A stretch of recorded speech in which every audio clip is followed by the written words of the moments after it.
장로님이 언급만 안 하셨어도 영상을 보시는 분들은 굉장히 많이 모여 있을 거라고 생각했었을 텐데 그렇죠? 네, 어쨌든 천기를 누설해 주셨습니다. 우리 장로님께서 감사합니다. 뭐 영적인 눈이 아니라도 안목이 아니라도 이제 오늘날은 이 기계화된 시대, 지금 21세기를 특징 짓는 용어를 이제 철학적으로 기술 인본주의라고 말합니다. 네, 테크노 휴머니즘 시대입니다. 그 과거에는 우리가 이제 인본주의 시대를 살아왔지 않습니까? 근데 지금은 테크노 휴머니즘 시대를 살고 있기 때문에 기술과 인간이 결합되어 있어요. 그래서 이미 오프라인과 온라인은 다 결합되어 있는 것입니다. 디지털과 아날로그가 더 이상 별개가 아닙니다. 그래서 디질로그의 시대라고 또 이야기를 하죠. 그 하이브리드 시대이기도 하고요. 학문도 요즘은 이제 통섭의 시대고, 그 다음에 인터디서플리너리라고 해서 학제간 연구. 요즘은 뭐 신학 하나만 해가지고는 절대로 아무것도 할 수가 없습니다. 신학을 잘하려면 학제간 연구를 해야 됩니다. 그래서 신학을 하는 사람이 과학도 하고, 신학을 뭐 철학이나 뭐 문학 이런 건 너무나도 당연하고, 경제, 뭐 역사 다 이렇게 인터디서플리너리 해야 되는 그런 시대이기 때문에, 그래서 우리는 이제 하이브리드 시대고 디질로그 시대니까 지금 여기에 몇 명이 모였다고요? 적어도 300명 이상의 청중들이 함께 하고 있다. 그냥 우리가 말로가 아니라 의식을 그렇게 가져야만 그게 이제 테크노 휴머니즘 시대를 사는 삶이라고 하는 것입니다. 저는 이제 그런데 익숙하기 때문에 염려 안 하셔도 됩니다, 장로님. 충분히 그런 환경 속에서 우리가 생활하고 있습니다. 오늘은 셋째 날입니다. 이제 어제 우리는 기독교가 디포메이션 되었다. 1000년 동안. 1000년 동안 디포메이션이 되었는데 사실은 문화적 변화 자체를 디포메이션이라고 하지는 않는다 말씀을 드렸습니다. 왜냐하면 우리도 문화적으로 바뀌어진 것들이 굉장히 많아요. 초창기 우리가 가지고 있던 어떤 포메이션이 그게 뭐 디포메이션 되고 트랜스포메이션 되고 이렇게 변화되는 것은 많습니다. 근데 이게 디포메이션, 기형이 된다고 하는 것은 뭘 말하냐면 본질을 잃어버리는 것입니다. 저희가 그래서 이제 마지막 날 이제 그 토요일 날 오후에 그러면 재림교회가 마지막 시대의 남은 자손으로서의 사명을 완수하고 재림신앙을 희망의 신학으로, 애드벤티즘을 희망의 신학으로 여전히 유효하게 가져가면서 변하지 않, 우리가 디포메이션 되지 않는 그런 교단으로 계속해서 존재하고 하나님 나라를 이렇게 하나님 나라를 이제 완전하게 성취시키기 위해서는 우리가 무엇을 해야 되는가? 그런 부분들도 제가 좀 말씀을 드리려고 합니다. 다시 말해서 교회의 본질은 무엇인가? 기독교의 본질은 무엇인가? 에 대해서도 좀 말씀을 드리려고 하는데, 그런 부분들을 놓쳤다고 하는 것이죠. 기본적으로 또 어제 마지막 말씀 속에서 이 교회가 기독교가 1000년 역사 속에서 디포메이션이 된 이유 중에 하나는 인간들의 도덕적이고 윤리적인 타락상에 대해서 말씀을 드렸습니다. 결국엔 그런 것들이 우리들의 신앙을 올바로 인도하지 못하고, 그 다음에 하나님의 말씀과 진리를 올바로 분별하지 못하게 만드는 그런 요인들이 있었던 거죠. 그래서 제도화되고, 그 다음에 세력화되고, 정치화되고, 권력화되고, 이렇게 해서 이제 중세가 디포메이션이 된 것입니다. 하지만 교회는 누구의 것입니까? 하나님의 것이죠. 하나님은 디포메이션 된 상태로 그냥 내버려 두시지는 않는다는 것입니다. 그렇죠? 그래서 사실은 1000년 역사 속에서도 끊임없이 누가 나왔어요? 개혁자들이 나왔습니다. 끊임없이 개혁자들이 있었어요. 하지만 그 개혁자들의 목소리가 힘을 내지 못했고요. 제도적으로, 이 시스템적으로, 그 다음에 어떤 권력적으로, 그리고 국가적으로 굉장히 강력한 그런 이제 기독교 왕국, 크리스천덤을 구성하고 있었기 때문에 그 역사가 무너지지 않았던 것입니다. 그럼에도 불구하고 많은 사람들이 이제 이 교회가 개혁을 해야 되지 않느냐, 종교가 바뀌어야 되지 않느냐, 기독교가 리포메이션 되어야 한다라고 하는 그런 생각을 많이 가지고 있었죠. 그런 운동을 하는 사람들도 굉장히 많았고요. 그런 모든 결실이 이제 하나의 결과로 맺혀져서 16세기에 리포메이션이라고 하는 놀라운 역사가 일어난 것입니다. 오늘 우리가 공부하는 이 종교개혁 시대의 역사는요, 어느 정도 중요한 사건이냐면, 기독교 역사에서 가장 중요한 사건 한 가지만 뽑으라 그러면 뭐를 뽑을 수 있을까요? 기독교 역사에서 가장 중요한 한 가지 사건. 물론 이 한 가지를 뽑는 거는 대단히 어렵습니다. 그건 뭐 보기에 따라서 다 다른 건데, 어쨌든 제가 첫 시간에 이 포맷을 알리서 맥그레스의 역사 분석에서 가져왔다고 제가 말씀드렸잖아요. 그 알리서 맥그레스는 기독교 역사를 딱 이렇게 정리했습니다. 기독교는 1세기에 포메이션 되었고, 16세기에 리포메이션 되었고, 20세기에 트랜스포메이션 되었다, 이렇게 얘기했어요. 근데 맥그레스가 20세기를 굳이 가져온 이유는 뭘까요? 당신이 어느 시대에 살고 있으니까, 20세기에 살고 있으니까 갖고 온 거예요. 저희는 이제 21세기를 사니까 굳이 20세기를 갖고 올 필요는 없습니다. 우리는 21세기로 정하면 되는 거예요. 기독교가 시작된 것은 굉장히 중요하죠. 포메이션 중요한 거예요. 그 다음에 오늘 우리가 살고 있는 이 시대의 기독교는 중요합니까? 중요하지 않습니까?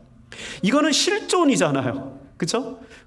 다른 건 다 과거고, 오늘 우리의 기독교는 실존입니다. 그러니까 그 어느 것보다 중요하죠. 현재가 제일 중요하지 않습니까? 그렇죠? 그래서 지금 중요한 거고, 그리고 나머지 하나를 고른다면 그게 언제인 거예요? 네, 16세기입니다. 종교개혁입니다. 생각해 보세요.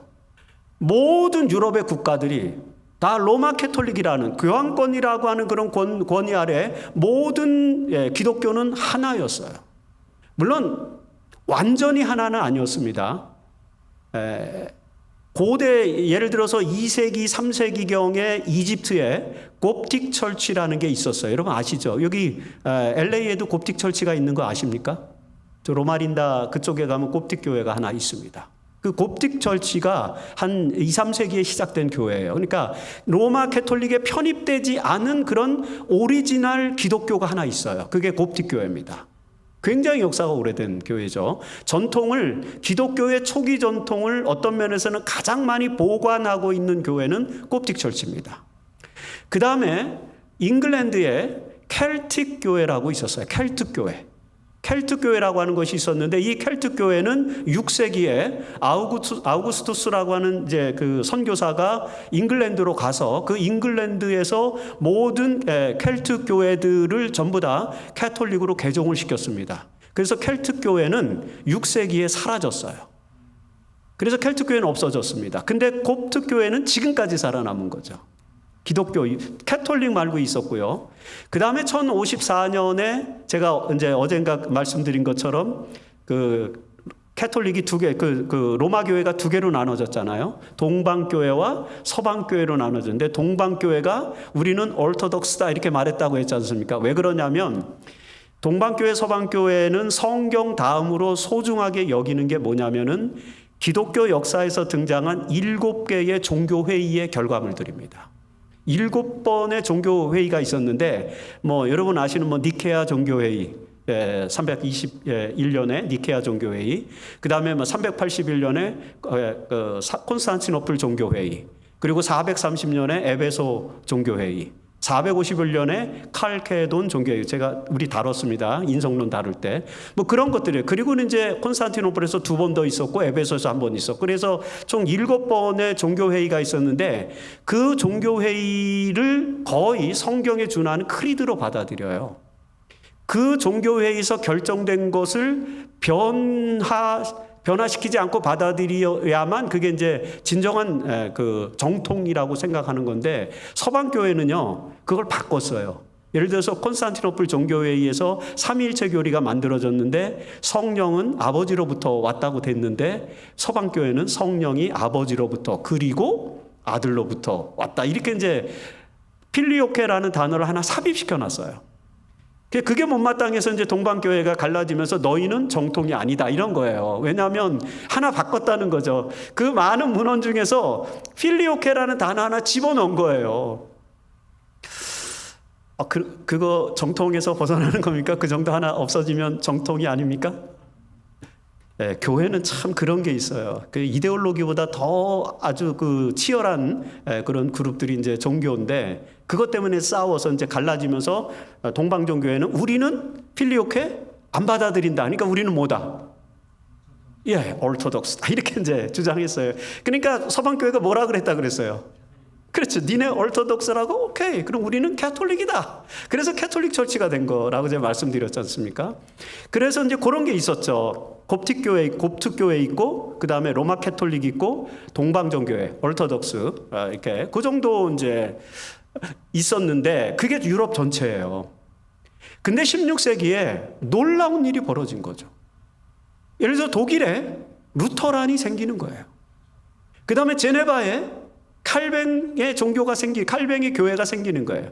츄리히에 쯔빙글리의 종교 개혁이 이루어지죠. 베른, 바젤 이런 데서도 또 뭐 웨콜람 파디우스 뭐 이런 사람들이 등장해서 종교 개혁을 또 하고, 그다음에 스코틀랜드에서 존 넉스가 스코틀랜드 장로교회를 세우고요. 네덜란드에서 그들이 윌리엄 오렌지공 윌리엄이 개혁을 해서 네덜란드 교회가 생기고, 그다음에 스웨덴, 덴마크 이런 데 막 개신교회들이 생기는 거예요.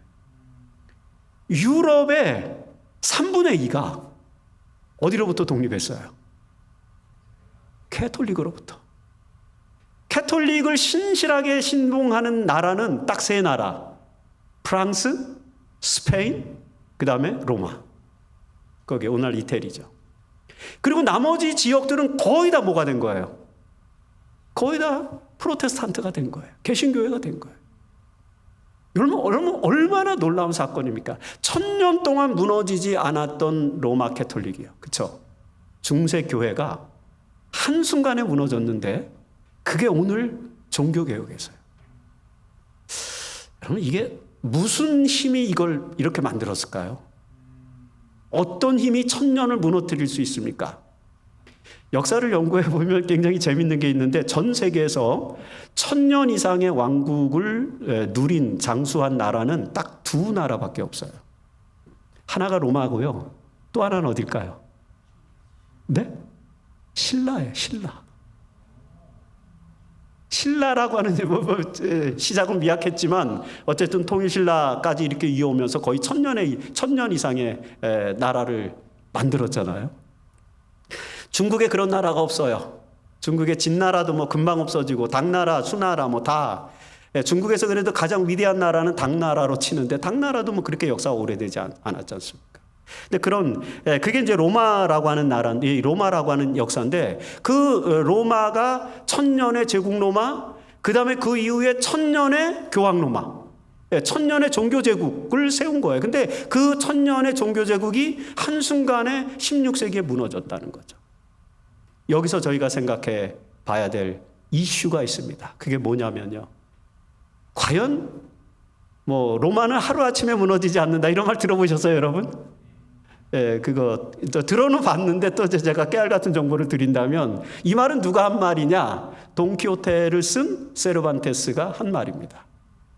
전혀 어울리지 않죠. 세르반테스는 나이 55세인가의 그 중년에 이르러서 최초로 소설을 하나 썼는데 그게 돈키호테예요. 근데 그 한 소설을 가지고 일약 유럽 문단에 혜성같이 등장을 했습니다. 그래서 위대한 문학가의 반열에 한 권으로 올라가. 그게 돈키호테예요. 그 사람들이 이제 놀랬잖아요. 그동안에 그 소설을 한 권도 쓰지 않은 사람이 느닷없이 대작을 써서 이렇게 혜성같이 문단에 등장하니까 사람들이 야, 너 어떻게 된 거야? 왜 이렇게 묻지 않겠어요? 그래서 뭐라고 말한 거예요, 세르반테스가? 로마는 하루아침에 이루어진 것이 아니다 이겁니다. 자기의 그 소설의 업적이 뭐라는 거예요? 하루아침에 이루어진 게 아니라는 거죠. 그 오래된 인생의 경륜과 그 다음에 축적된 경험과 그리고 그가 가지고 있는 감각 이런 것들이 한 번에 응축돼서 나온 거지 그게 뭐 그냥 나온 게 아니다. 이런 얘기를 하려고 그 말을 했는데 이 말이 뭐 세계적인 아포리즘이 돼갖고 많은 사람들이 그 뜻도 모르고 누가 그 말을 썼는지도 모르고 로마는 하루아침에 이루어지지 않았다. 이거를 굉장히 자연스럽게 쓰는 거예요. 그렇죠? 역사 공부는 이런 거를 공부하는 겁니다. 그게 어디서 왔는지를 밝히는 게 역사 공부의 깨알 정보. 되는 거죠. 그것처럼요, 1000년 그러면 교황 로마가 하루아침에 무너졌겠습니까? 그렇죠? 그걸 무너뜨리기 위한 사전에 많은 운동들이 있었는데, 바로 여러분, 슬라이드가 안 나오는군요.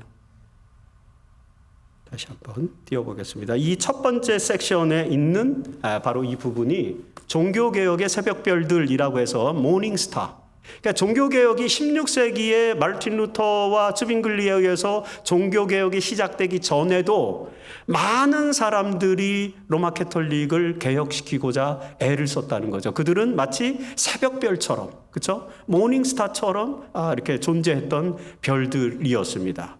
그들은 누군지 우리가 잘 알아요. 대쟁투만 각시대 대쟁투를 읽어보신 분들은 뭐 너무나도 잘 알죠. 거기에 보면 왈덴스인들도 등장하고요. 그쵸? 그 다음에 카타리파로 불려지는 알비젠스인들 등장을 하고요.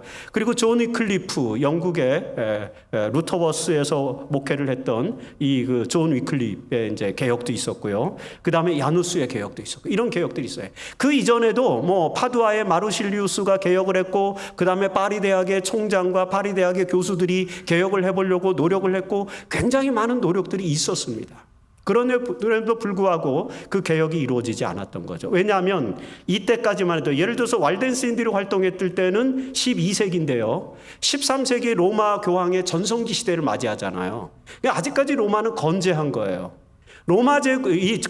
법학 로마, 즉 로마 캐톨릭이 교황권이 무너지기 시작하는 거는 14세기부터 이제 들어서서 아비뇽의 유수 이런 사건들이 일어나면서 이제 무너지기 시작하는데, 그 이전까지는 로마 캐톨릭의 세력이 워낙 막강했기 때문에 이렇게 왈덴스인들이 등장하거나, 그 다음에 알비젠스인들, 알비파들이 등장을 했어도 이들이 개혁을 온전히 진행을 하지 못했습니다. 왜냐하면 왈덴스인들이 등장했을 때요, 이때의 이노켄티우스 3세 시대거든요.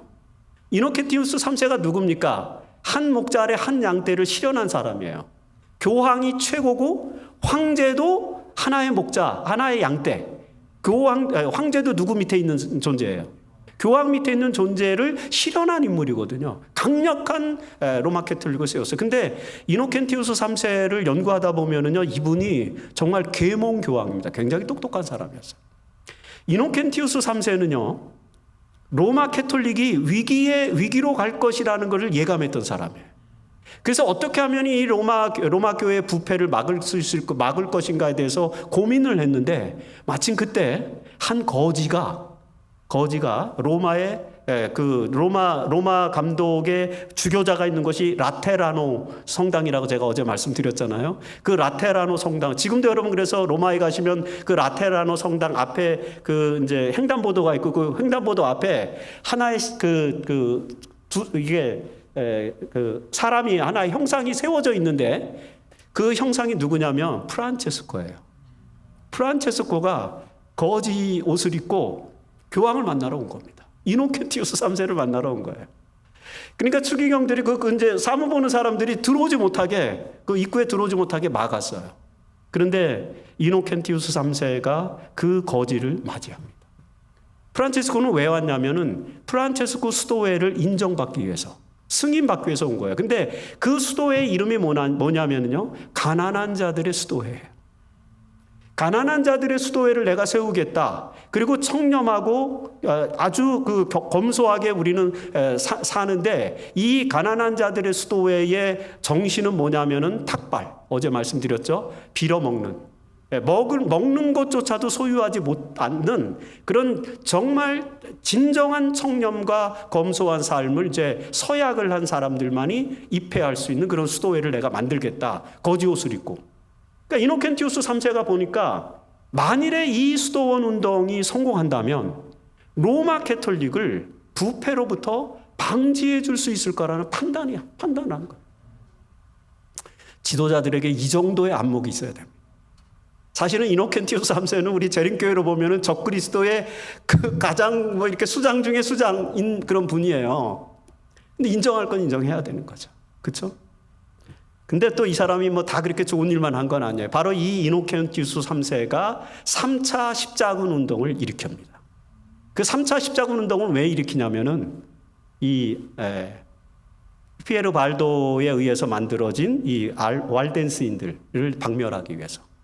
그래서 왈덴스인들이 거의 다 이제 십자군 운동에 의해서 완전히 다 이제 사라지게 됐죠. 그들이 결국에는 알프스의 피에몬 골짜기까지 들어가서 거기서 끝까지 연명했지만 결과적으로는 완전히 다 이제 사라지게 되었는데, 그 이야기는 여러분들이 각시대 대쟁투에서 잘 읽을 수 있습니다. 왜 각시대 대쟁투에 하필이면, 각시대 대쟁투에 보면은요, 좀 이제 종교개혁에 대한 이야기가 많이 기록되어 있는데요. 그 중에서 유독 왈덴스인들에 대한 기록이 되게 많아요. 여기 왈비파나 뭐 존 위클리프나 야누스는 거의 기록이 없어요. 근데 왈덴스인들에 대한 기록이 유독 많습니다. 그 이유가 뭔지 아세요? 화이트인이 1885년부터 1887년까지 2년 3개월 동안 유럽 여행을 하십니다. 미국에서 유럽으로 가세요. 1887년 말까지고, 그 다음에 1888년에 무슨 사건이 일어났어요? 미니애폴리스 사건이 일어나잖아요. 그 미니애폴리스 사건이 일어나기 직전까지 화이트 부인이 이제 유럽을 순방하시는 거예요. 2년 반 동안 유럽을 순방하시는데, 제일 처음에 스위스의 트라멜란이라고 하는 곳에 우리 재림교회가 있어서 스위스에 갔다가, 그 다음에 독일 거쳐서, 그 다음에 이제 덴마크 들려서, 그리고 영국에 가서 이제 또 출판사 하나 세우고 이러고 이제 다니셨는데, 그 기간 동안에 화이트 부인이 요 왈덴스인들이 살던 피에몬 골짜기를 3번을 방문합니다. 3번을 그러니까 모든 기록은요, 실존적인 거예요. 그분의 경험. 근데 왈덴스인들이 살았던 그 지역을 방문하고 거기서부터 이제 역사를 공부하고 들으면서 너무 감동을 받은 거죠. 그러니까 각시대 대쟁투를 기록할 때 유독 뭐가 많이 나오는 거예요? 이게 많이 나오는 거예요. 루터에 대한 기록이 많이 나올까요, 안 나올까요? 루터에 대한 기록이 제일 많이 나옵니다. 루터에 대한 기록이 얼마나 나오냐면 52페이지에 나와요. 52페이지 나와요. 각시대 대쟁투 전편에서 루터 이야기만 몇 페이지가 나온다고요? 52페이지, 굉장히 많은 거죠. 그걸 어떻게 하십니까? 이렇게 저한테 물어볼 수 있는데, 제가 그걸 연구를 했어요. 화이트 부인은 루터를 어떻게 이해했는지를 연구하기 위해서 화이트 부인이 쓴 루터 이야기를 제가 다 읽은 거예요. 그래서 1860년대부터 이제 루터를 쓰기 시작했는데, 1860년대에 쓴 그 예언의 신 제4권, 스피릿 오브 프로퍼시 제4권에 이제 그 이야기가 있는데, 거기는 몇 페이지 나오냐면 2페이지 나와요. 그 예언의 신 제4권이 확대된 게 각시대 대쟁투거든요. 그 확대를 언제 시키냐면 1884년에 시켜요. 1884년에 그걸 확대시키고, 그 다음에 유럽을 갔다 와서 완전히 마무리해서 각시대 대쟁투가 1888년에 출간이 됩니다. 역사적 과정에서 제일 처음 기록한 거는 1864년인가 그래요. 그때는 2페이지 썼어요, 루터에 대해서. 근데 1884년에 다시 쓰면서, 그때는 영적 선물이었군요. 1860년대는 영적 선물, 스피리추얼 기프트라는 거 있죠. 1, 2, 3, 4권. 그거에 이제 2페이지 썼고, 그 다음에 1884년에 스피릿 오브 프로퍼시 4권을 쓰면서 거기다가 루터를 52페이지로 확대해서 썼어요. 그 이유가 뭔지 아십니까? 그때가 루터 탄생 400주년 기념의 해였어요. 그래서 미국에서 모든 개신교회가 루터 탄생 400주년 세미나, 기념회, 그 다음에 루터 종교개혁 답사, 이런 것들을 활발하게 막 전개하고 있었던 때였어요. 그러니까 화이트 부인의 머릿속에 뭐가 생생한 거예요. 루터를 우리가 잘 이해해야 되는구나. 이제 이런 생각을 하게 된. 그래서 이제 루터를 써야 되잖아요. 그래서 이제 하나님이 주신 영감과 계시로 루터를 써야 되는데, 루터를 52페이지를 쓴다는 게 여러분 생각해 보세요. 쉬울까요, 안 쉬울까요? 되게 어렵죠.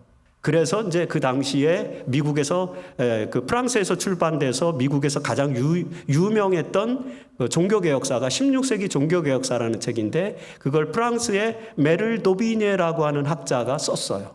3권으로 되어 있는 그런 아주 굉장히 두꺼운 16세기 종교개혁사를 썼는데, 마침 그 책이 있었던 거죠, 미국에. 그래서 화이트 부인은 그 책을 구입해서 그걸 참고로 해서 이제 루터의 이야기를 쓴 것입니다. 제가 그 메를 도비녜의 그 루터 편과 화이트 부인의 루터의 기록을 센텐스 바이 센텐스로 비교해서 연구를 해서 논문을 발표했습니다. 그러다 보니까 이제 자세하게 그게 몇 페이지 나오고 그다음에 어떻게 왜 이게 나오고 이런 걸 이제 역사적으로 연구를 한 거예요. 왜냐하면 얼마 전에 그 루터 종교개혁 500주년 기념이 있었잖아요. 2017년입니다. 왜냐하면 1517년에 종교개혁을 했기 때문에 2017년이 종교개혁 500주년 기념해였어요. 그래서 저희도 삼육대학에서 이제 세미나를 루터 종교개혁 500주년 기념 세미나를 이제 해야 됐기 때문에 제가 세미나를 이제 주관하고 그리고 저도 이제 논문 하나 발표하기 위해서 이제 화이트부인은 그럼 루터를 어떻게 이해했는지 그걸 좀 이제 연구를 했던 것입니다. 뭐 더 자세한 내용은 혹시 궁금하신 분들은 제가 자료를 논문을 드릴 테니까 한번 읽어보십시오. 재밌는 내용들이 생각보다 많이 있을 겁니다. 그런 부분들이죠. 갑자기 루터 얘기를 했죠. 요 피에몬 골짜기 때문에 왈덴스인들, 이 왈덴스인들에 대한 기록을 그렇게 많이 남긴 이 역사를 제가 말씀드려서 이제 이해하시겠죠, 우리 장로님? 네, 그래서 우리 그 각시대 대쟁투에 뭐가 많이 들어온다? 네, 왈덴스 이야기 많이. 근데 왈덴스인들의 이야기를 그렇게 많이 또 어떻게 쓸 수 있어요? 그래서 와일리의 왈덴스인들의 이야기를 참고해서 이제 화이트부인이 그 글을 쓴 것입니다. 이거는 여러분들이 각시대 대쟁투를 읽어보시면은 각시대 대쟁투에는 레퍼런스가 달려 있어요. 각주를 보시면은 거기 다 나와요. 이게 누구 책에서 인용한 거, 누구 책에서 인용한 거 이런 거를. 이 각주를 왜 만들었냐면 1900년대, 1890년대에 켄 라이트라고 여러분 들어보셨을 거예요. 예, 재림교회를 떠나면서 화이트부인을 공격을 하기 시작했어요. 그러면서 화이트부인이 표절을 했다는 공격을 처음으로 제기한 사람이 켄 라이트인데 켄 라이트가 계속 공격을 하면서 제일 많이 공격한 게 각시대 대쟁투였어요. 왜냐하면 역사책을 많이 인용했으니까 어쩔 수 없잖아요. 그래서 화이트부인이 1911년에 위원회를 구성해가지고 각시대 대쟁투를 좀 개정해라. 본인이 직접 개정한 게 아니라 위원회를 구성해가지고 개정하도록 했어요. 거기에 프레스콧, 그 다음에 윌리엄 화이트 이런 사람들이 개정위원회에 이제 들어가가지고 그들이 각시대 대쟁투를 개정을 했는데 그때 이제 화이트부인이 내가 역사책에서 인용한 것에 뭐를 달아라? 네, 주를 달아라. 그래갖고 주가 달린 것입니다. 다 하나님께서 지시하신 대로 지도하신 대로 화이트부인이 이렇게 노력해서 만들어낸 것들입니다. 그래서 여러분들이 각시대 대쟁투로 그런 역사적 관점에서 읽으실 때 훨씬 더 리얼하게 그 내용들을 읽을 수 있는 것이죠. 종교개혁을 굉장히 많이 다뤘다는 것입니다. 알비파들도 이노켄티우스 3세 때 십자군 운동을 통해서 카타리파가 완전히 근절이 됐고요. 이 왈덴스인들 때문에 이노켄티우스는 종교재판소 1215년에 종교재판소라는 걸 만들어서 이단박멸을 하기 시작하죠. 그 종교재판소가 오늘날은 교리성이거든요. 교리성. 근데 그 교리성의 수장이었던 라칭어 추기경이 지난 그 프란체스코 1세 이전의 교황이었던 분 아시죠, 여러분? 베네딕투스 16세. 그 베네딕투스 16세가 바로 그 라칭어 추기경이 그 교황이 된 인물인데 그분이 교리성 수장이었습니다. 다시 말해서 과거 이단재판소의 수장이었던 거죠. 그런데 이분이 1991년에 라칭어 추기경으로 있을 때 교리성 수장으로 있으면서 무슨 일을 했느냐? 루터란과 대화를 시도했습니다. 그래서 루터란과 캐톨릭이 우리 과거에 옛날에 그 16세기에 서로 이단으로 처리하고 다 이단으로 처분했던 거 우리 다 여기서 화해하고 이제 형제교회가 되자. 그리고 이제 형제의 맹약을 맺은 게 1991년이에요. 라칭어 추기경이 그런 일을 했어요. 캐톨릭이 많이 바뀌었습니다. 굉장히 많이 바뀌었어요. 그게 뭐 저희가 이제 금요일 날 5번째 강의 때 트랜스포메이션에서 캐톨릭이 어떻게 변했는지 혹시 제가 강의가 있는지 모르겠는데 그때 조금 더 제가 말씀드리겠습니다. 뭐가 바뀌었는지 이런 것들도 우리가 이해할 필요성이 있으니까. 그리고 가장 강력한 이제 종교개혁의 샛별로 등장한 인물이 위클리프죠.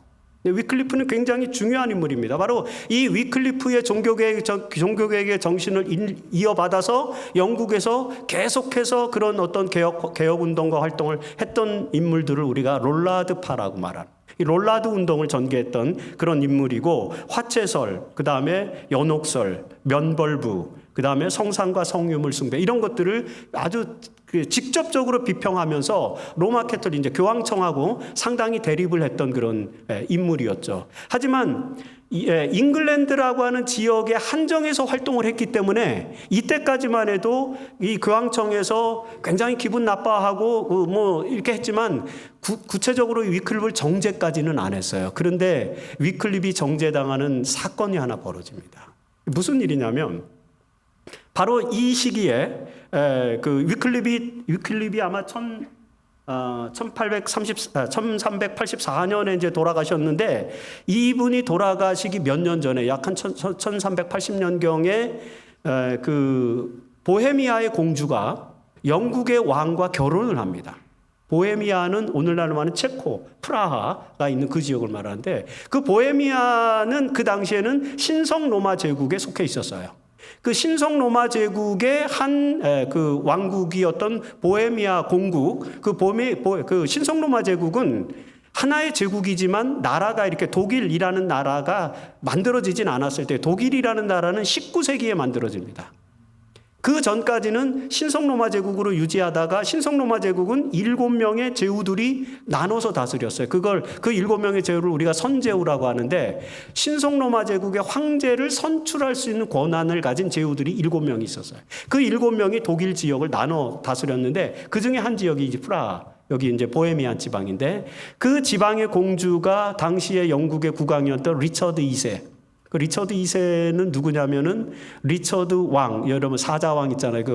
늘 우리가 특별히 이제 2차 십자군 운동에서 활약했던, 맹활약을 했던 분이 바로 사자왕 리처드인데, 사실 맹활약하기보다는 용맹스럽게 나갔다가 이제 포로가 돼서, 체포가 돼서 굉장히 어려움을 겪었던 그런 왕인데, 근데 영화로는 굉장히 이제 미화되어 있어요, 리처드가. 그 사자왕 리처드의 이름을 딴 사람이죠. 리처드 2세죠. 네. 리처드 다음에 존 왕, 그 다음에 존 왕 다음에 리처드 2세가 이제 왕이 되는데, 이 사람과 결혼을 했어요. 그래서 결혼할 때에 어떤 일이 있었냐면은 프라하의 젊은 학생들이 영국으로, 옥스퍼드로 유학을 갑니다. 많은 학생들이. 이 학생들이 옥스퍼드에 유학을 가서 공부를 하다 보니까 누구를 알게 된 거예요? 위클리프를 알게 된 거예요. 위클리프의 책들을 읽은 거예요. 그러면서 감동을 받은 거죠. 왜냐하면 그렇지 않아도 여러분, 개혁에 대한 목소리는 계속해서 울려 퍼지고 있고, 이게 거의 이제 폭발 직전에 있는 그런 상태죠. 그런 상황에서 누군가가 어떤 계기만 있으면 종교개혁이 이제 가시화될 그런 어떤 직전에 놓여 있는데, 그 젊은 사람들은 또 개혁에 대한 열망이 얼마나 큽니까? 젊은 사람들이. 그래서 이 피 끓는 젊은이들이 이제 유학을 하러 영국에 가서 옥스퍼드에서 공부를 하는데, 자기 공주 때문에, 공주 덕으로 장학생으로 이제 특채가 돼서 가서 공부하는 거예요. 그러니까 얼마나 똑똑한 애들이 또 갔겠어요. 가서 이제 그 위클리프의 글들을 읽으면서 감동을 받아서 그 책을 프라하로 보낸 거예요.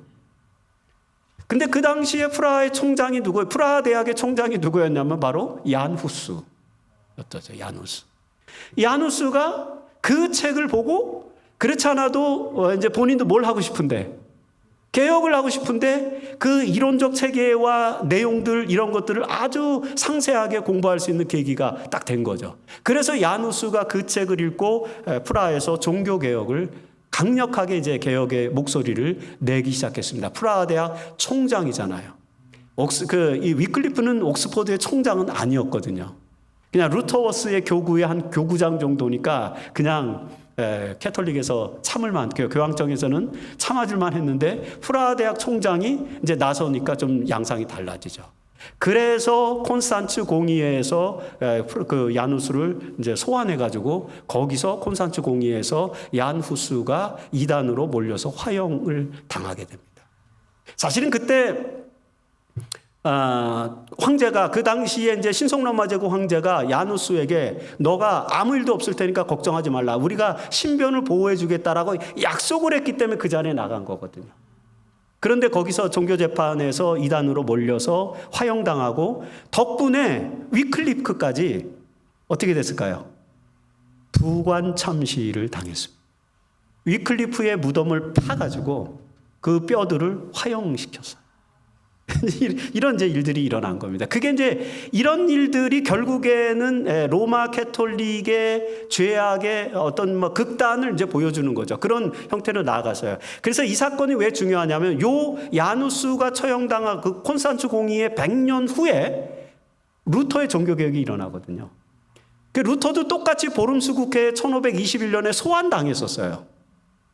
보름수국회는 갔는데 먼저는 교황청에서 그 루터를 소환했을 때 루터가 안 갑니다. 왜냐하면 야누스의 사례를 알기 때문에. 그래서 주변에서 제후들이 그다음에 이제 같은 동료들이 말렸어요. 너는 가면은 누구와 똑같아진다.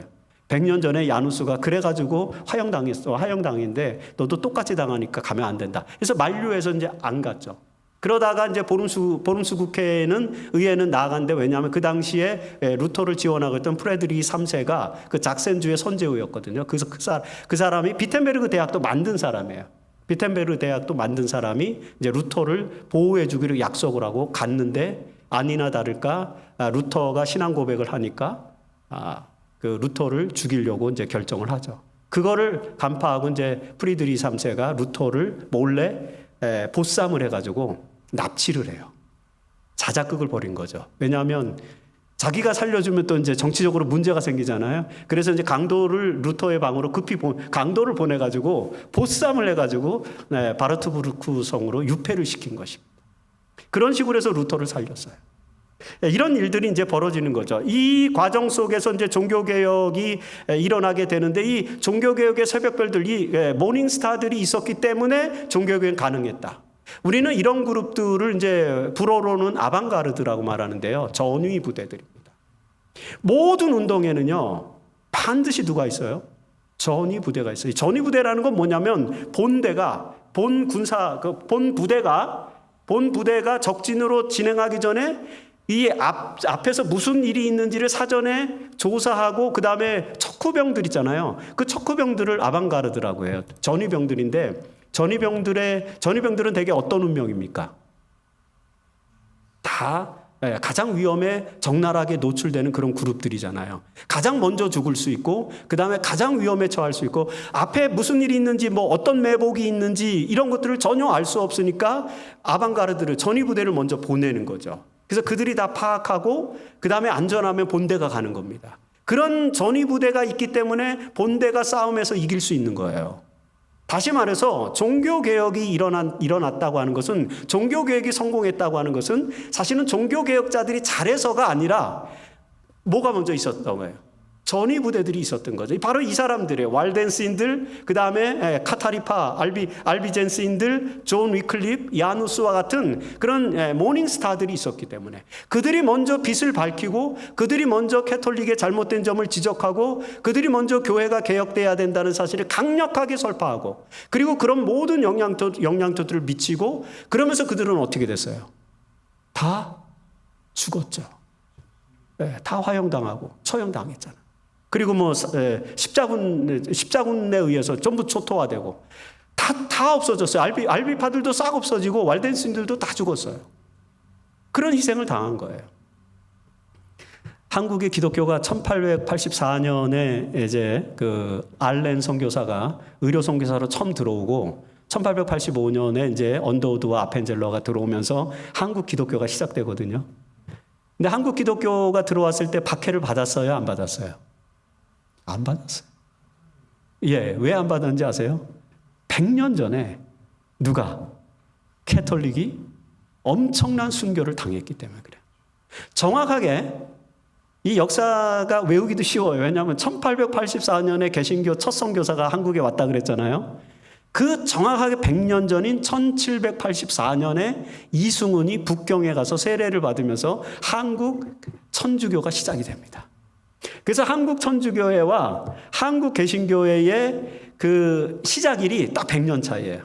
그래서 100주년도 딱 100년 먼저 캐톨릭이 하고, 그다음 100년 후에 개신교회가 이렇게 하거든요. 우리는 1904년, 20년 후에. 재림교회는. 학생들이 외우기 쉽잖아요. 이거 4만 외우면 되는구나. 그래서 74, 84. 그쵸? 네.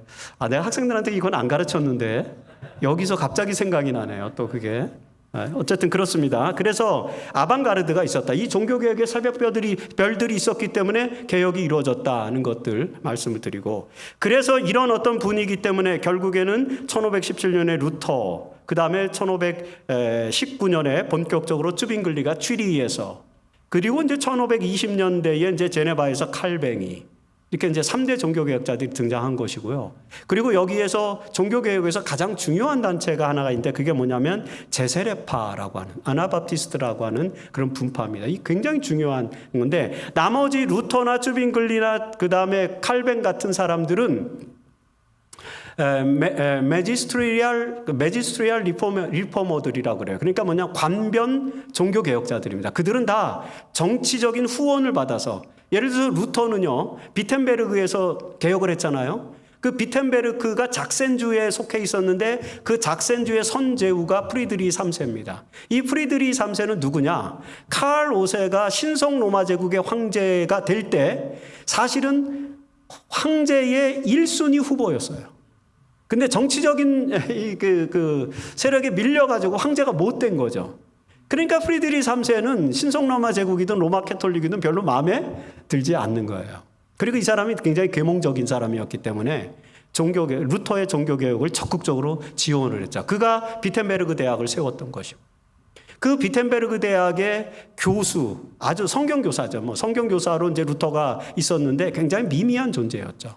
근데 그 루터가 성경교사로 있었는데 종교개혁을 단행하니까 교황청에서 굉장한 이제 술사들을, 굉장한 이제 학자들을 파견시킬 거 아닙니까? 그래서 라이프치히에서 이제 다마가 있었는데 그때도 슈타우피츠와 그다음에 존 에크라고 하는 그런 사람이 만났는데, 존 에크는 누구냐면, 우리 학생들에게 제가 그렇게 얘기하면, 존 에크는 누구냐?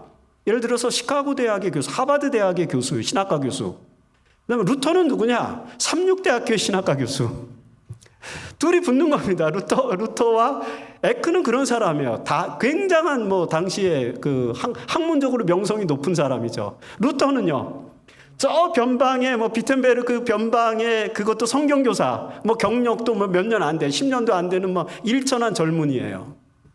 근데 어쨌든 종교개혁 이론을 가지고 붙은 거죠. 둘이 라이프치히에서 논쟁을 벌였는데, 사실은 그 논쟁의 결과는 루터가 제가 볼 때는 루터가 패했다고 볼 수 있습니다. 왜냐하면 그때 존 에크가 루터에게 이런 질문을 해요. 너 정말로 솔라 스크립투라냐? 이렇게.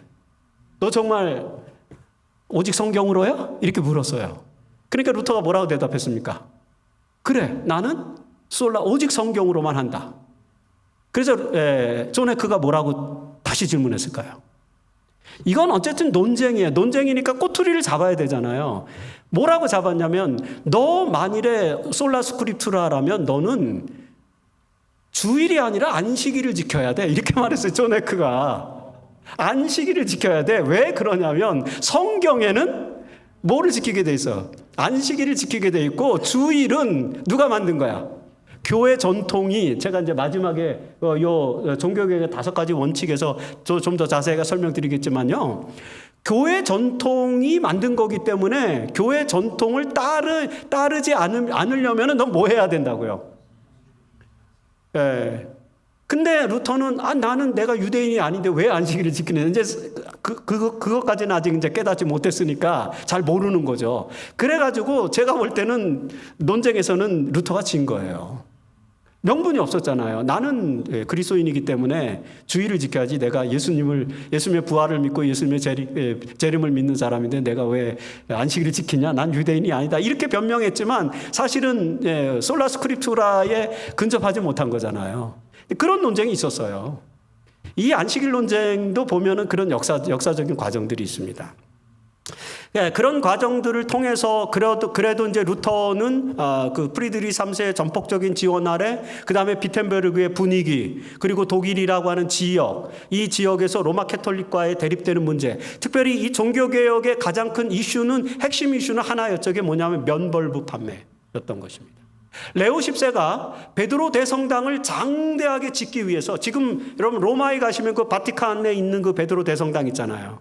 그거를 짓기 위해서 레오 10세가 거대하게 자금을 모금을 했는데, 자금을 모금할 길이 없으니까 뭐를 판 거예요? 면벌부를 판 거예요. 사실은 면벌부는 과거에 그 12세기, 13세기 그 십자군 전쟁 같은 때 십자군에 참여한 사람들에게 나눠주던 거죠. 판 게 아니었어요. 나눠주던 것. 벌을 면해준다라는 그런 이제 취지로 나눠주던 것들이었는데, 이걸 갖고 장사를 하면 뭐를 할 수 있어요? 교황청을 더 배부르게 할 수 있고 교황청을 잘 꾸밀 수 있으니까 이제 그 일을 한 거예요. 그래서 면벌부를 팔아서, 명분은 있죠. 뭐를 위해서? 성당을, 하나님의 그 전을 짓는데, 성당을 짓는데 좀 너희들이 거기에 헌금 내면 뭘 해주겠다. 받아야 될 벌을 면해주겠다. 이거는 하나님께서 누구에게 위임해 줬으니까. 비카리우스 필리데이, 하나님의 거룩한 사제, 그 하나님의 아들의 하나님의 아들의 대리자들에게, 그리고 신부, 이들에게 위임해 준 거잖아요. 그러니까 이제 그런 교리를 가지고 면벌부를 판매를 했는데, 하필이면 그때 테첼 신부가 비텐베르크에 와서 면벌부를 판 거예요. 그래서 이제 이걸 파는 사람들은 조금 좀 상업성이 짙잖아요. 그래서 이 사람들은 좀 과장을 해요. 어떻게 해요? 당신이 이 면벌부를 사는 그 돈을 그 바구니에 딱 넣어서 딱 떨어지는 쨍그랑 소리가 들리는 순간, 당신의 아버지가 무슨 연옥에서 천국으로 가게 됩니다. 당신의 죄가 다, 당신의 벌이 다 사해집니다. 이렇게 또 감동적으로 설교를 하니까 안 살 수 있어요, 없어요? 다 사는 거죠. 고대인들이, 현대인들도 제가 보는 살 거요. 건강이 좋다 그러면 다 사시지 않나요? 우리 아이들이 제일 싫어하는 게, 여행 다니면 이제 그 쇼핑몰 가잖아요. 그러면 아이랑 같이 이렇게 가면은요, 그걸 그렇게 싫어해요. 아무리 좋은 제품이라도 그거 사는 걸 그렇게 못마땅해요. 우리 김은수 목사님 어때요? 부모님이 그런 거 사면 좋아요, 싫어요? 싫죠. 이게 MZ세대들의 특징이에요, 제가 보니까. 그래서 여러분 그 부모님들 해외여행 다닐 때 아들은 데리고 다니지 마십시오. 아들, 딸들 데리고 다니면은 얼마나 잔소리 하는지 몰라요. 그런 거 좀 우리는 사고 싶잖아요, 그렇죠? 혈관에 좋다 그러면, 호주 가면 혈관에 좋은 의약품 이런 거 팔거든요. 그거 못 사게 합니다. 근데 어쨌든, 그런데 바로 이게 면벌부를 우리 여러분들은 강제로 샀다고 생각하시는데 절대 그거 아닙니다. 그들은 신앙으로 산 겁니다. 루터가 생각하니까 너무 어이가 없어요. 사실 루터는 누구보다도 여러분 보석과 그 다음에 메리트로 구원받기 위해서, 행함으로 받기 위해서 애를 썼던 사람 아닙니까? 여러분들이 소문으로 많이 들어보셨을 거예요. 그 빌라도의 계단을 무릎으로 기어 올라갔다는 이야기도 들으셨을 거고, 죄가 생각나면 채찍으로 자기 몸을 쳤다 그런 이야기들도 들으셨을 거고, 다 사실이에요. 역사적으로 다 사실이에요. 그런 일들이 진짜 있었어요. 그 정도로 철저했던 루터인데, 그 아우구스티누스 수도원에서 수도사로 살았을 때 그 일을 했거든요. 그런데 이 루터는 원래 아버지는 법률가가 되기를 원했고, 그래서 이제 법학을 공부하려고 하다가 갑자기 이제 법학을 원래 공부했죠. 그러다가 이제 휴가차 집으로 내려왔다가 올라가는 길에 번개가 바로 자기 옆에 번개가 쳐서 나무가 쓰러지는 경험을 딱 한 다음에 이제 생명의 위협을 느끼고, 그리고는 이제 수도원으로 수도사가 된 거예요. 그렇게 해서 이제 수도사가 됐는데, 수도사가 돼서 정말 위대한 수도사가 되고 싶었던 거죠. 그러니까 보석행위를 끊임없이 한 거예요. 그런데도 이게 잘 치유가 되지 않고, 그런데 또 학문에 대한 이제 열정이 있고, 마침 도서관에 가보니까 이제 라틴어 성경이 있어서 성경을 몰래 읽으니까 그를 지도했던 그 이제 수도원장이 성경을 읽게 해주고, 이러면서 이제 루터가 성경도 읽고 또 라틴어도 제법 하고, 그 다음에 좀 공부를 잘할 것 같으니까 슈타피츠에게 연계해갖고 비텐베르그에 성경교사를 시켜요. 근데 하필이면 루터가 뭘 가르쳤냐면요, 시편, 그 다음에 갈라디아서, 그리고 로마서, 이런 걸 가르쳤어요.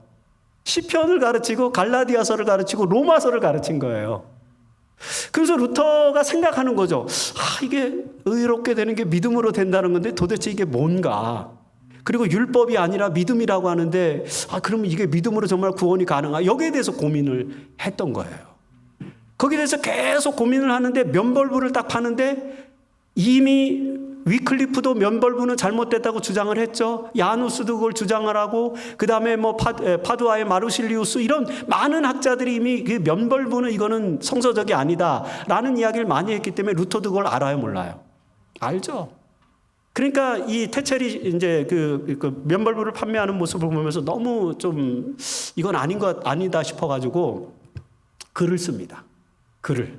뭐에 대한 글을 쓰냐면 성경에서 왜 면벌부가 잘못된 것인지, 비성서적인지 글을 쓰다 보니까 몇 개를 썼어요. 95개를 쓴 거예요. 95개. 1, 2 이렇게 갖고 95개를 썼어요. 보니까 굉장히 그럴듯하잖아요. 야, 이걸 가지고 내가 한번 우리 이 비텐베르그 교수들하고 토의를 좀 해봤으면 좋겠다. 그 다음에 비텐베르그의 종교 지도자들하고 한번 토의를 해봤으면 좋겠다. 그래가지고 그걸 쓰고 난 다음에 그걸 쓴 날이 언제냐면 10월 30일이에요. 10월 30일. 그날이 10월 31일이 이제 종교개혁일인데 10월 31일 날 그걸 썼어요. 10월 31일. 그리고 그 10월 31일 날 저녁에 그 95개조 반박문을 어디다 갖다 붙였어요. 어디다 붙였냐면 비텐베르그 대학 교회 정문에다가 붙였어요. 근데 왜 정문에다 붙였냐면 거기가 그 시대의 게시판이었어요. 게시판. 예를 들어서 학교나 교회도 여러분 게시판 있죠. 그 성도님들이 왔다 이제 교회 오시고 또 그다음에 나가고 하면은 교회 무슨 행사 있나 이렇게 뭘 보고 알아요. 게시판을 보고 하는 거죠. 저기다 붙여놓으면은 다 볼 수 있죠. 왜 10월 31일 날 저걸 붙였는지 아세요? 그 다음 날이 며칠이에요? 11월 1일이죠. 11월 1일이 만성절 축일이에요. 만성절 축일은 또 뭔가 예, 캐톨릭은요, 위대한 성인들, 이게 순교자나 성인들이 나와서 성인으로 이제 임명이 되면, 10억이 되면요, 그 중에 유명한 성인들은 성인을 숭배하는 날짜를 지정해줘요. 성인 숭배일을 정합니다. 그래서 성 바돌로메 성일은 7월 6일, 7일 그때. 그래서 그때 성 바돌로메 축제 때 성 바돌로메 대학살이 일어나잖아요. 이런 일들이 벌어지는 게 그 축일 때 벌어지는데 캐톨릭은 순교당하면 다 성인이 돼요. 10억 받으면 전부 성인이 되잖아요. 성인이 너무너무 많은 거예요. 365명이 넘을까요? 안 될까요? 넘는 정도가 아니죠. 수백만. 우리 한국에도 순교당한 그 김대건 신부도 성인이 되었고 성인이 얼마나 많아요. 그래서 캐톨릭이 각각의 날짜마다 이제 성인을 기념하는 날이 있고 그 기념일을 받지 못한 나머지 성인들을 다 모아가지고 이제 축제를 하는 날이 무슨 절이에요? 네, 만성절. 영어로는 All Saints. 네, All Saints. 모든 성인들. 그런 말이에요. 그래서 그게 우리말로 만성절이에요. 그러니까 이게 얼마나 불친절합니까? 만성절 그러면 학생들도 모르고 아무도 몰라요. 근데 이게 All Saints Festival 이러면 알 수 있어요, 없어요? 네, 그래서 가로치고 영어를 써줘야 되는 거죠. 근데 어쨌든 그 축일이에요. 그러니까 이 말은 무슨 말이에요? 11월 1일 날 그 비텐베르그의 모든 교인들이 다 어디에 온다는 거예요? 교회에 온다는 거죠. 그러니까 이 교인들이 저거를 봤으면 좋겠다 생각하고 10월 31일 날 붙여놓은 거예요. 그래서 그날이 종교개혁일이 된 것입니다. 우리 집사님, 장로님들 10월 31일은 10월의 마지막 날이 아닙니다. 이용의 노래가 굉장히 많이 불리어지고 음원 수익이 대박이 나는 그날, 그렇죠? 그날은 무슨 날이 아니다? 10월의 마지막 날이 아니라 무슨 날이다? 종교개혁일. 종교개혁일. 이제 외우시겠죠? 네, 확실하게 외웁니다. 더 이상 안 잊어버려요, 이제. 이용 생각하고, 그 다음에 10월에 그 노래 제목이 뭡니까? 하여튼 그거 생각하면은 바로 뭐가 떠오르니까. 종교개혁일이 떠오르니까. 바로 그날이에요. 그런데요, 그 문서를 누가 봤을까요? 인쇄업자들이 봤어요. 인쇄업자들은 뭐가 없어서 난리인데 글이 없어서 난리죠. 뭐라도 좀 좋은 글이 있으면 그거를 해가지고 인쇄해가 출판해갖고 팔면 돈이 되잖아요. 인쇄업자가 딱 보니까 이게 너무 좋은, 이게 돈이 되게 생기고 그래서 그걸 떼간 거예요. 그 루터가 원한 게 아니라 루터는 뭘 원했냐면 그걸 보고 이제 거기다가 그래서 이제 그 비텐베르그의 교수들하고 이제 그 종교 지도자들이 함께 모여가지고 포럼을 한번 하자. 그래서 이 면벌부가 이게 옳은지 안 옳은지 우리가 성서적으로 한번 대화를 해보자. 내가 이렇게 99개나 잘못된 내용을 지적했는데 이것이 성서적으로 옳은지 그른지 한번 해보자? 토론해보자라고 한 거예요. 그건 종교개혁에 대한 생각이 있었어요, 없었어요? 없었어요, 사실은. 근데 하나님은 그걸 또 어떻게 하시는 거예요? 그 사건을 하나님은 또 활용하시는 거죠. 그래가지고 그게 없어졌으니까 이제 토론은 무산이 됐죠? 근데 이게 인쇄가 돼가지고 일파만파 퍼진 거예요. 비텐베르크뿐만 아니고 그 작센조 일대 그다음에 그 주변으로 다 퍼졌는데 이게 어디까지 갔을까요? 교황청까지 들어간 거예요. 교황청에서 막 대노한 거죠, 대노. 여러분, 이단을 대응하는 방법은요, 가만히 두면 됩니다. 대응하면은요, 이제 문제가 심각해져요. 그러면 전투력이 급상승합니다. 그래서 여러분 좀 서로 대립되는 그 신학적 담론, 아까 우리 장로님 프리랍사리안대 포스랍사리안이 싸우잖아요. 그러면은 싸우기 시작하면 더 이건 어떻게 됩니까? 더 심해져요. 그래서 제일 좋은 방법은 뭐냐면 그냥 들어만 주는 거예요. 들어만 주고 잘 들었습니다. 혹시 필요하시면 제가 거기에 대한 답변을 문서로 잘 만들어서 보내드리겠습니다. 이렇게 하면은요, 전투력이 사라져요. 전투력을 없애는 게 중요한 건데 이 전투력을 만든 거예요. 로마 교황청이 그걸 보고 대노했죠. 로마 교황청에서 루터를 뭐라고 불렀는지 아세요? 하나님의 포도원을 짓밟는 멧돼지, 그렇게 표현했어요. 왜? 루터가 좀 뚱뚱했거든요. 오늘날 같으면 그 인권위원회에 당장 제소될 만한 그런 표현이었는데 그때는 그런 표현을 썼어요. 루터의 별명이 멧돼지, 산돼지예요. 루터가 좀 맥주를 좋아해가지고 살이 많이 쪘어요. 이렇게 살이 많이 찐 그런 스타일이었는데 그 루터보다 더 살이 찐 사람이 누구냐면 토마스 아퀴나스예요. 토마스 아퀴나스는 별명이 뭐냐면 황소예요. 황소. 우직하고 막 등치도 크고. 근데 어떻게 그렇게 대단한 학자가 됐는지 모르겠어요. 저도 이 토마스 아퀴나스처럼 되려면 제가 뭘 먼저 불려야 돼요? 몸집을 먼저 불려야 되는데 평생 이게 몸집이 안 불려지네요, 목사님. 너무 성격이 까다로워서 이게 몸집이 잘 안 불려지는 것 같아요. 그런데 루터도 그랬어요. 어쨌든 그런 상황에서 루터가 로마 교황청이 대응을 하니까 어떻게 한 거예요? 그래? 그럼 한번 해보지. 그러면서 시작된 게 종교개혁. 근데 루터는 확신한 거죠. 그리고 루터가 확신할 수 있었던 이유는 뭐예요? 위클리프, 야누스 다 뭘 해놨어요, 이미.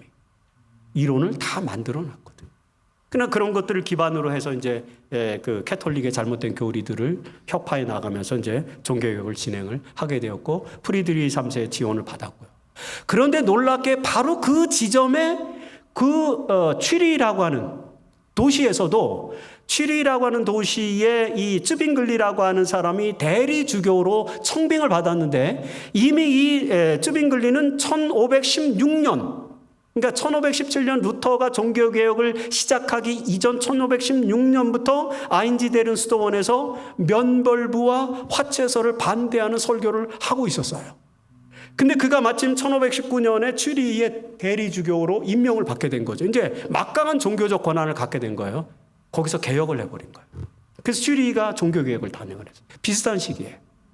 그 다음에 바젤에서는 웨콜람파디우스가 종교개혁을 단행을 했고 베른이라고 하는 지역에서는 베르이톨드라고 하는 사람이 또 종교개혁을 단행을 했고요. 그 다음에 제네바에서는 기욤 파렐이라고 하는 사람이 이 기욤 파렐은 대쟁투에도 나옵니다.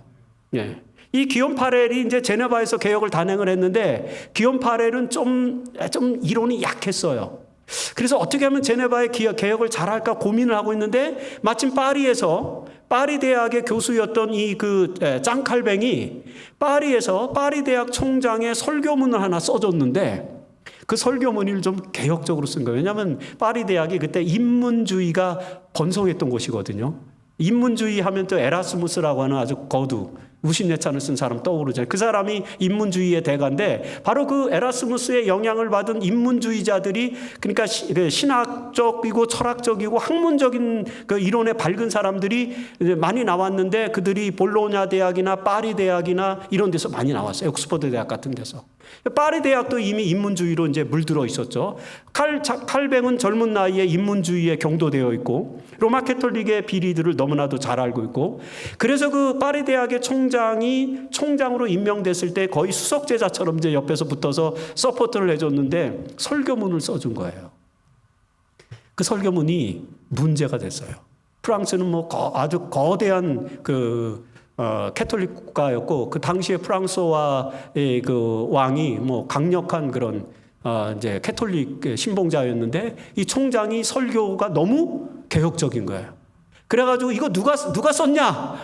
그들은 또 누가 써준 걸 또 알아요. 그래서 이거 누가 썼냐? 그래가지고 쓴 사람을 물색하기 시작했죠. 그래서 할 수 없이 칼뱅이 도망을 갑니다. 그 도망을 가는 데가 어디냐? 스트라스부르라고 하는 곳으로 도망을 가요. 스트라스부르는 어디냐면 이제 원래 스트라스부르는 독일이었는데 30년 전쟁 때 프랑스 영토가 돼요. 지금도 프랑스 영토입니다. 그 스트라스부르 가면. 근데 그 스트라스부르 이제 지금은 프랑스지만 그때는 독일 영토였거든요. 그래서 파리에서 이제 글리 도망을 갔는데 거기에 위그노도들이 많이 살고 있었어요. 그러니까 상인들이 많이 살고 있어요. 개혁을 추구하는 그런 사람들이 많이 살고 있어가지고 이제 이 칼뱅이 그들을 지도하기 위해서 스트라스부르로 갔어요. 그 스트라스부르에 사는 사람들이 파리에 살던 사람들이었는데 그 캐톨릭의 박해를 피해서 그쪽으로 가서 살았기 때문에 거기다가 작은 파리를 만들었어요. 그게 뭘까요? 퀴즈를 내면 작은 파리. 그 도시 있잖아요. 그 유명한 이렇게 관광지 뭐였지? 갑자기 지금 생각이 안 나는데 리틀 파리라고 해서 뭐죠? 우리 한국에도 있고 그 스트라스부르로 가면 그게 있는데 어쨌든 그런 작은 파리를 만든 거예요. 그리고 거기서 이제 많은 위그노드들이 모여 살았는데 거기서 종교개혁을 진행을 했는데 이 사람이 그 스트라스부르로 왔다 갔다 하면서 어디를 들리냐면 제네바를 들리는 거예요. 근데 기욤 파렐이 딱 소문을 들었는데 이 파리에서 그 종교개혁을 지도하고 그 다음에 1539년에 1536년에 기독교 강요라고 하는 책을 쓴 위대한 종교개혁자가 지금 제네바에 머물고 있다. 그래가지고 기욤 파렐이 이 장칼뱅을 삼고 초려를 합니다. 진짜 3번을 갔어요. 한 번 가서 당신이 여기서 제네바의 종교개혁을 좀 지도해달라고 부탁을 했는데 거절을 했죠. 그리고 또 가서 또 찾아가서 또 부탁을 했는데 또 거절을 하고 그리고 3번째 누구처럼? 유비처럼. 유비가 누구를 얻기 위해서?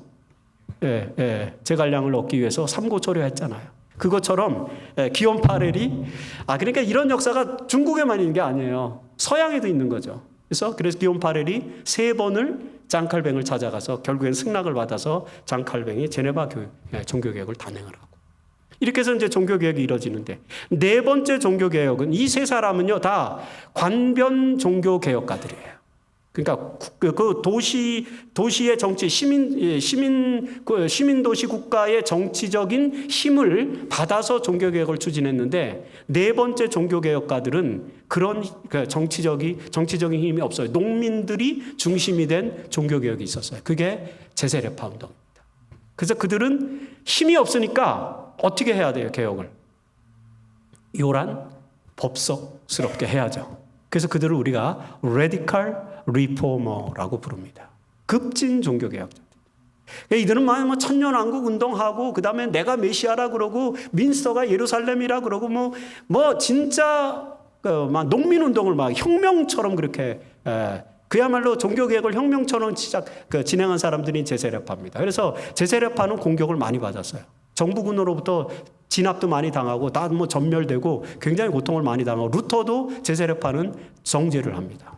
뭐 그런 일들이 있었는데 제가 뭐 제세례파는 그 사람들보다도 중요한 게 뭐냐면 이 제세례파 그룹들이 그 당시에 이제 네덜란드와 그 다음에 독일의 민스터와 이쪽 지역에 그 오늘날 우리가 말하면 베네룩스 3개국 있잖아요. 거기가 그 당시에는 17개의 시공국으로 이루어져 있는데 그 지역은 다 바다보다 해발이 낮아요. 그래서 여러분 네덜란드에 가면 풍차가 유명하잖아요. 해발이 낮아서 그래요.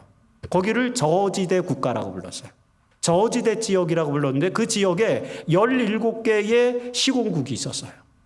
그것을 최초로 통일한 게 네덜란드고 그 다음에 나중에 분할한 게 이제 벨기에와 룩셈부르크입니다. 그래서 지금은 베네룩스 3개국이 됐잖아요. 그게 원래 17개의 공국이 있었던 곳입니다. 거기서 이제 그 제세례파 운동이 벌어졌는데 다양한 지역에서 일어나니까 제세례파는 굉장히 많은 분파들이 있었는데 그 중에 아마 10개도 넘는 분파들이 있었다고 학자들이 얘기를 하는데 그 중에 한 분파가 뭐가 있었냐면 세베테리안 아나바프티스트가 있었어요. 세베테리안 아나바프티스트. 뭐를 지키는?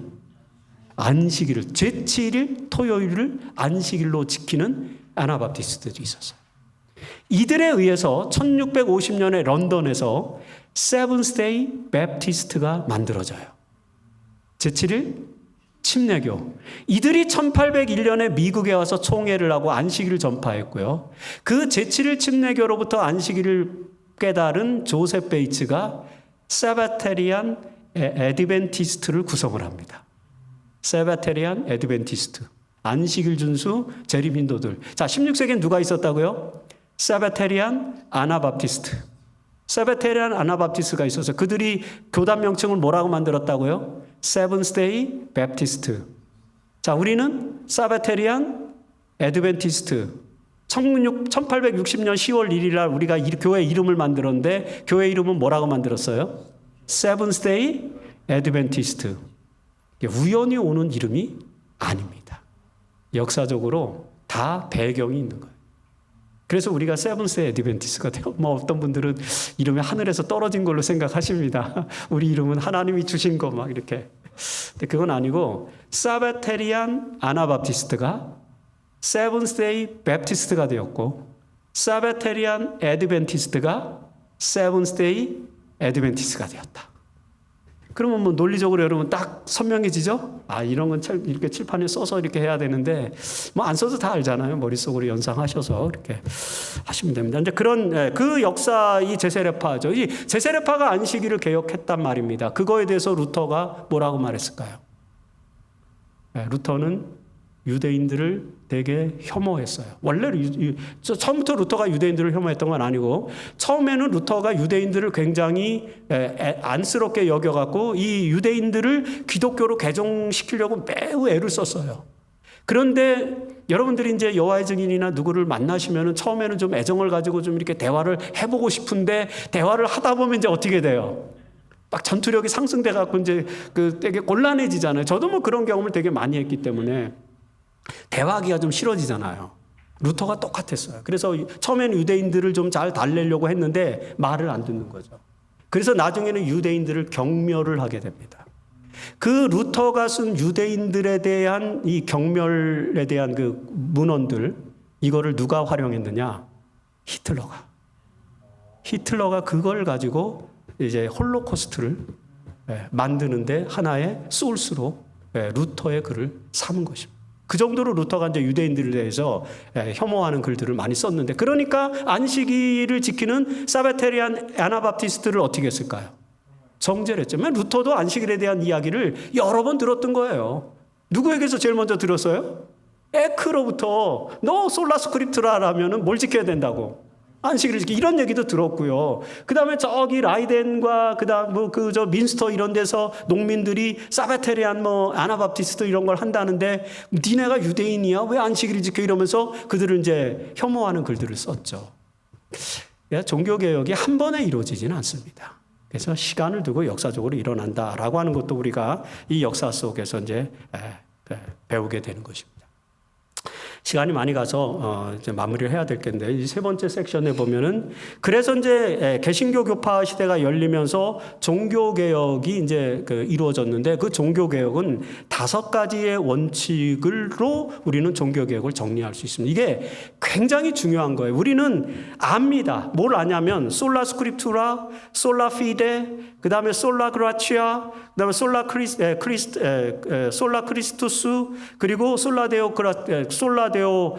글로리아, 이런 용어들은 알아요. 근데 그런 말이 왜 나왔는지를 알아야 되는 거예요. 솔라 스크립투라는 뭘 말하냐면요, 많은 분들이 오해를, 오직 성경으로, 그러니까 성경을 문자적으로 그냥 성경을 문자적으로만 읽어야 되나? 이렇게 생각하는데, 그런 개념이 아니라, 로마 캐톨릭은요, 중세 교회는 2개의 권위가 있었어요. 2개의 권위를 동등하게 생각을 했는데, 그 첫 번째 권위가 기록된 성경이고요. 2번째 권위는 뭐냐면 교회 트래디션입니다. 교회 전통. 교회가 교회 종교회의를 통해서 또는 교황청을 통해서 결의돼서 만들어낸 문건, 이런 거는 다 권위가 있다. 교회 전통과 성경이 둘 다 동등한 권위를 가진다라고 주장을 한 것입니다. 그래서 안식일은, 성경은 안식일을 지키라고 했지만 교회가 어떻게 했기 때문에, 교회가 주일로 예배를 결정했기 때문에, 사실은 뭐 교회가 주일을 예배로 결정한 거는 364년에 라오디게아 종교회의에서 최종적으로 결정을 하잖아요. 주일을 공식 예배일로. 그전에는 뭐 주일과 안식일을 같이 지켰으니까. 그러니까 이제 364년에 최종적으로 주일을 이제 공식 예배일로 정하고, 그다음부터는 이제 안식일 예배가 사라지기 시작하는, 완전하게 그런 역사죠. 그러니까 교회가 만든 거라고 본인들이 주장을 하는데, 그 이유는 뭐냐면 가톨릭에는 2개의 권위가 공존하는 것입니다. 성경과 교회 전통이죠. 그래서 루터나 종교개혁자들은 no, 트래디션은, 철치 트래디션은 권위가 있다 없다? 아니다. 거긴 실수할 수가 있다는 거죠. 그래서 오직 권위는 어디서만 온다? 성경에서만 온다, 그런 얘기예요.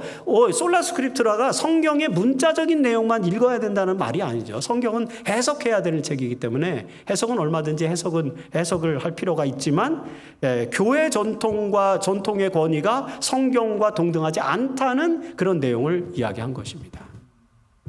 이건 우리에게도 적용이 되는 거예요. 예를 들어서 우리가 대총회 총회에서 뭘 결정을 했어요. 그것과 성경이 동일한 권위일까요?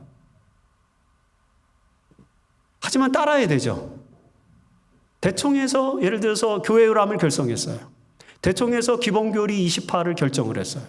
따라야죠. 대총에서 여성 한수를 반대를 결의했어요. 따라야죠. 따라야 됩니까? 그런 걸 말씀드리는 거예요. 그래서 솔라 스크립투라라고 하는 이 개혁 전통이 얼마나 엄중한 건지 우리는 좀 생각할 필요가 있다. 그런 부분을. 사실 이런 얘기 하려면 끝도 없어요. 예를 들어서 여러분들 교황무류설이라는 거 아시죠? 이 1864년에 비오 9세에 의해서 이제 그 바티칸 1에서 제1차 바티칸 공의에서 결의된 건데, 그것 때문에 많은 오해들을 하세요. 교황무류설. 교황은 아예 뭐가 없어? 오류가 없다, 이렇게. 여러분, 거기 700명의 대표단들이 거기 제1차 바티칸 공의에 참여해가지고 약 500명이 승인을 해가지고 통과가 됐는데, 그 500명이 그 말도 안 되는 그 교황무류설을 아무런 이성적 사유 없이 통과시켰겠습니까? 그게 왜 통과된 거냐면 이런 거예요. 교황으로 임명된 이후에 교황이 officially, 공적으로 업무를 수행하면서 만들어내는 조서나 교서나 문서에는 뭐가 없다? 오류가 없다. 그런 얘기예요. 이거는 우리와 또 비슷하죠. 어떤 면에서. 예를 들어서 행정위원회가 결의한 결의록은 어때요? 제가 미처 다 표현을 하기는 좀 어렵지만 오류가 있습니까? 없습니까? 있을 수 있죠. 하지만 우리가 어떻게 하는 거예요? 존중하고 따르는 거죠. 공동체의 입장에서, 공동체의 해석으로. 그런 개념입니다. 그래서 캐톨릭이 실수한 건 뭐냐면 그걸 그냥 공동체 해석으로 따르도록 하면 되는데 무류설을 확정했다는 거에 문제가 있는 거죠. 하지만 그게 교황이 인간 교황이 전부 다 무료하다, 그런 얘기는 절대 아니고, 교황이 officially 공적인 업무를 수행할 때 내려지는 결정, 그런 거는 뭐하다? 그래서 교서를 많이 내리잖아요. 그런 거에는 이제 오류가 없다. 이런 얘기를 하는 게, 그러니까 500명이 아예 그 정도면 우리 찬성한다. 그래서 결의한 거예요. 이 바티칸, 제1차 바티칸 공의회에서. 뭐 그런 내용들도 있고요. 아마 역사적으로. 자, 어쨌든 그래서 그거고요. 두 번째는 솔라 피데죠. 오직 믿음. 이 말은 뭐예요? 뭐에 대응하는 걸까요? 캐톨릭은 믿음과 공로로 구원을 얻는다. 믿음만 가지고는 안 되고, 믿음을 가진 사람은 반드시 뭐를 쌓아야 된다? 공로를 쌓아야 된다. 그러니까 믿음 있는 사람들, 제가 어제 말씀드렸잖아요. 밥 먹을 때 이거 하면 뭐가 쌓인다? 메리트가 쌓여요. 그 다음에 축구하다가 골을 넣을 때 또 이거 하도 메리트가 쌓이고요. 뭐 마리아에게 또 이거 해도 쌓이고, 모든 행위가 다 메리트가 되는 거예요. 그래서 그들은 이걸 습관적으로 하는 거예요. 그런 걸 통해서 계속 메리트를 쌓아야만 어떻게 되는 거예요? 예를 들어서 이 화면만큼 메리트를 쌓아야 천국에 간다. 그럼 이걸 쌓아야 되는 거죠. 여러분들이 여기다 깨알 같은 글씨들을 이제 자기의 공로들을 막 이제 적어야 되는데, 평생 저걸 다 채울 수 있어요? 이렇게 못 채우는 사람들은 어떻게 한다 그랬어요, 제가? 성인들을 위해서, 성인들의 이름으로 기도하면 그 성인이 쌓아놓은 메리트, 남은 메리트가 나한테로 옮겨져서, 이런 방식으로 구원을 얻는다고 하니까, 그래서 홍교개혁자들이 no, 그게 아니라 뭐다? 솔라 피데, 이렇게 말한 겁니다. 그렇게 이해를 하시면 돼요. 그 다음에 솔라 그라치아, 오직 은혜라는 건 뭐예요? 오직 은혜라는 거는 모든 것이 우리가 하나님의 은혜로 구원을 받고 하나님의 은혜로 용서를 받는 것인데, 로마 캐톨릭은요, 죄 사함을 받아서도 반드시 보속을 해야 돼요. 벌을 받지 않으려면. 죄 사함을 받아서도 뭐는 남아있는 거예요? 벌이 남아있는. 그래서 면벌부를 사는 게 그게 보속입니다. 보속행위, 그 다음에 자기 몸에 채찍을 휘두르는 거, 이런 게 보속행위인데, 그런 보속행위가 있어야만 하나님의 은총을 받을 수 있다라고 가르친 거예요. 그래서 그 종교개혁자들은 no, sola gratia, 오직 하나님의 은혜로 우리들이 하나님께 보속할 필요는 전혀 없다. 그건 누가 다 이루어 주셨다는 거예요? 십자가에서, 그리스도께서 다 이루어 주신 것을 너희들이 할 수도 없는데 그걸 해서는 안 된다라는 것이 바로 솔라 그라치아, 오직 은혜로라고 하는 그런 표현이고, 오직 그리스도, 이거 어제 제가 말씀드렸잖아요. 성례전은요, 예수 없이도 뭐를 받을 수 있는 거예요? 성체를 받았어요. 그럼 예수 없이도 그리스도의 몸을 우리가 먹을 수 있는 거죠. 그리스도의 희생을 우리가 받을 수 있고, 그 다음에 결혼할 때 혼인성사를 받아서 혼례성사를 받으면 그리스도와 상관없이 하나님이 가시적인 임재를 통해서 그 남녀가 이제 결혼해서 짝을 지어주게 되고요. 그 다음에 유아세례를 받으면은 어린 나이에 아무것도 몰라도 대개 유아세례를 언제 받았냐면요, 태어나면 한 8일 때쯤 받았어요. 왜요? 8일 때쯤 받았어요. 이유가 뭐예요? 할례를 그때 받았으니까. 그러니까 이 캐톨릭도요, 연구 많이 했어요. 그래서 이제 아주 태어나면 할례를 쭉 받고, 그 다음에 할례를 죄송합니다. 이것도 방송 들으시는 분들도 내가 할례가 아니라 뭐 세례를 어릴 때 받는 거예요, 바로. 그리고 이제 세례명 주고요. 이런 식으로 해서, 그러니까 그게 이 제세례파는요, 그거 잘못됐다는 거죠. 그리스도의 공로를 알고 믿는 사람들에게 진정으로 세례를 줘야 되는데, 그 세례는 성인 세례만 유효하다. 그래가지고 당시에 그 콘라드 그레벨이라든지 펠릭스 만츠라든지 조지 블라우록 같은 사람들이 쯔빙글리랑 같이 스위스 취리히에서 형제단을 구성해서 개혁을 했는데, 이제 그 쯔빙글리가 지도자가 됐잖아요. 대리주교가 됐잖아요. 그러니까 이제 이 콘라드 그레벨과 펠릭스 만츠 이런 사람들이 친구에게 가가지고 이제, 야, 그러면은 우리 이 성인 세례, 이 유아 세례 잘못된 거니까 성인 세례로 더 바꾸자. 그랬더니 그 쯔빙글리가 거절을 했어요. 난 그것까지는 안 하겠다. 그래서 이 사람들이 자기들이 모여가지고 콘라드 그레벨이 펠릭스 만츠에게 침례를 줘요. 그러면서 자기들이 거기서 서로 침례를 베풀면서 재침례 운동을 벌인 것입니다. 그것 때문에 쯔빙글리로부터 핍박을 받아서 펠릭스 만츠는 사형을 또 물속에 수장되죠. 거기 라무트 강이라고 하는 그 찌리에 가면 이제 큰 강이 하나 있거든요. 그 강에 이제 수장돼서 죽죠. 그래서 기독교 역사에서 펠릭스 만츠는 침례를 3번 받았다. 한 번은 유아 세례 받고, 두 번은 성인 세례 받고, 세 번째는 이제 강가에 또 수장당한 먼저 그런 아이러니한 역사도 일어나게 되는데 이게 뭐 성인과 성례, 세크라멘툼 이런 게 하나님의 은총을 대신하는 거예요. 그래서 그 개신교인들은 그 종교개혁자들은 no, sola gratia 이렇게 말한 거죠. 그리고 영광은 오직 누구에게만 돌려라?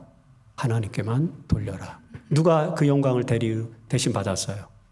교황이 받고 신부가 받고 주교가 받고 수도원장이 받고. 그래서 사실은 우리 교회에서 우리 목사님 장로님들이 영광을 받으면 그거는 프로테스탄트 정신이 아니다는 거죠. 그래서 우리는 이런 조그만 단상에서 강의하고 설교하는 거예요. 저렇게 큰 데서 하는 건 좀 부담스러워하고 이런 데서 강의하는 걸 좋아하는 게 뭐 때문에? 오직 하나님께 영광이기 때문에 그런 것입니다. 이런 게 이제 종교개혁의 정신인데 이건 여전히 우리 재림교회도 유효합니까? 만일에 재림교회의 애드벤티즘에서 이런 정신이 사라지면 우리도 어떻게 되는 거예요?